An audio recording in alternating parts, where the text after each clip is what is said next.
ironically, marketing on the computer, using the computer to reach out to people. I chose this line of work because I love to be on my feet, I love to move, I love to interact with people.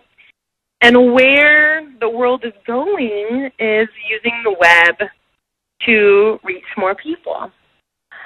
And I can't stand sitting at the computer and working on the websites and working on the marketing. At this moment, that's where we are in our culture. And I resist it, and I complain about it. And then even the people, I have coaches, business coaches that help me, and they're like, Sharon, get over it. This is the way of the world. So that's really one of my most frustrating experiences. It's not actually the Alexander technique. It's how I reach out into the world on the computer about the Alexander technique. Yeah.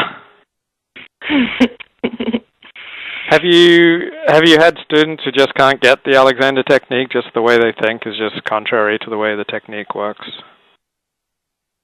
No.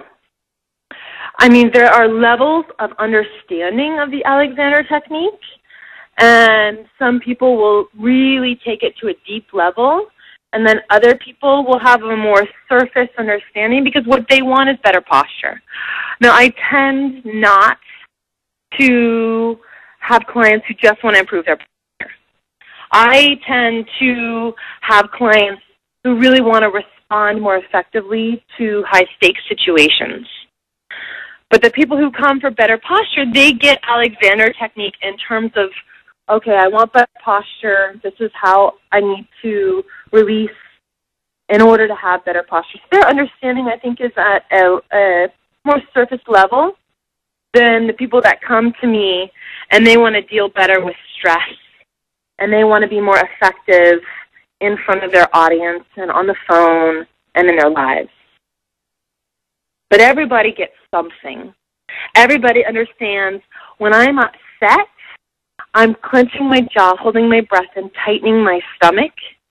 Oh, I don't need to do that. And it actually helps me to release my jaw and to release my rage in my stomach. Everybody gets that.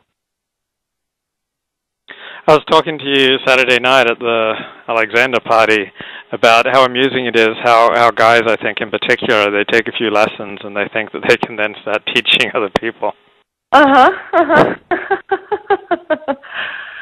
Are you asking me about the difference between men and women? With respect to the technique, yeah. Mm-hmm. I definitely use different language with men and women.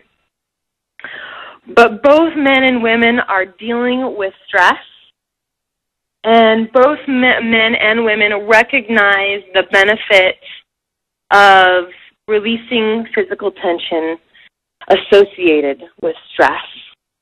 So my language is a little bit different with men and women. With a woman, I'll talk more about, what you feel. And men talk about how, that's reliable. With men, I'll talk more about what do you notice. And then with the noticing, we talk, how can we make that more efficient? So I kind of switch brains. I go to more of a masculine brain and a masculine language when I'm interacting with a male student. And then I'll switch more over to the feminine brain, the feminine language with women students. It's interesting right now, I have a class at Stella Adler Academy of Acting with 5 male students. And then I'm the teacher. So I really have to be in the masculine place to teach those 5 guys. And they're so insightful and brilliant. When I can give them the space to be men, like, yes, I know what I'm doing, and I give them the space and to ask them a question, like, hey, I need your help with this. Then they become so insightful and really can recognize their own patterns with that sort of, masculine approach. Like, what do you think about this, Johnny? What do you think about clenching your jaw And that gives them the space to be the men, and then they really recognize and learn about themselves.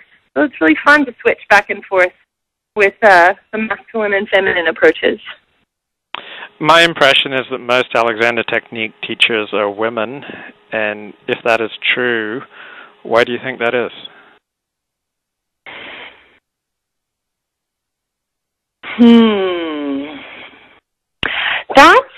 That's the impression I get at this moment today. I don't think that was always true. I think today, right now, in this era, people are having to really put their nose to the grindstone and take care of business and make money. And it seems that something like the Alexander Technique is a luxury, even though, from my perspective, it is so essential to human productivity and human happiness.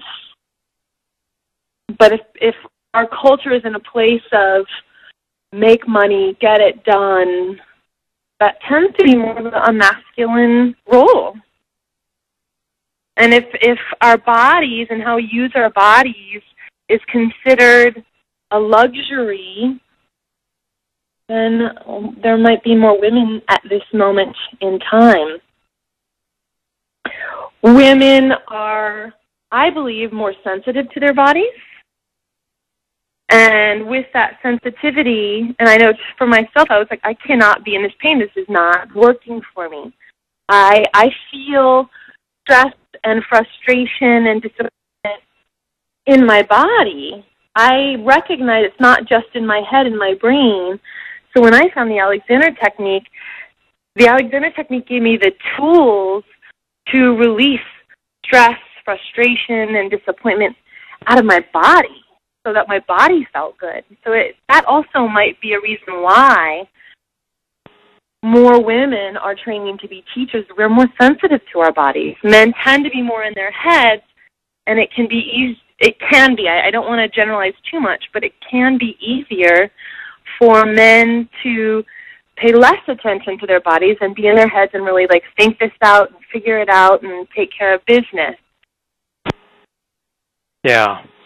I had one Alexander teacher who said to me that virtually all of Alexander Technique can be learned through chair work. Do you think that's true? And if so, why is chair work such an integral part of teaching the technique? I do chair work in every lesson that I give, but I don't only give I don't only do chair work.